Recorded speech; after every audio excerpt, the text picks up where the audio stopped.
Manifestation violente à Goma au Nord Kivu, les bilans fait état des 51 décès, des chiffres évoqués par les vice-premiers ministres, ministre de l'Intérieur et Sécurité, qui a en outre rassuré l'opinion nationale et internationale sur la prise en charge des victimes par l'État RD congolais. Pour Maître Peter Kazadi, il y a eu effectivement des failles sécuritaires qui ont conduit à la dégénérescence de ces manifestations. À l'en croire, il s'agit là d'une bavure militaire qui a été à la base de la mort de ces Congolais. Vous voyez, aujourd'hui, il y a, par principe, le gouvernement a condamné, condamne et condamnera ce qui s'est passé. Et nous avons été dépêchés justement pour comprendre et faire rapport. Dans notre compréhension des choses, il y a des défaillances du côté de l'armée, puisqu'il y a eu des morts par balle.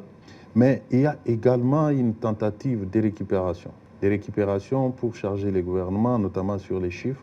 C'est une préparation même de la contestation de toutes les décisions que pourrait prendre la justice. On joue sur les chiffres, tout ça.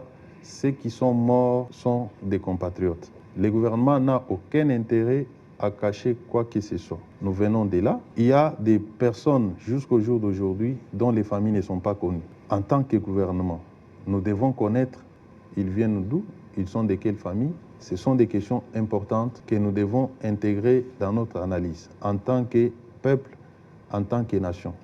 D'autant plus que dans cette partie de la République, nous faisons face à une agression rwandaise. Nul n'ignore aujourd'hui que le Rwanda a infiltré notre société et continue à infiltrer. Donc nous devons être vigilants sur tout ce qui arrive, surtout dans cette partie de la République et même dans d'autres territoires, pour analyser avec beaucoup de froideur certains faits qui se présentent devant nous.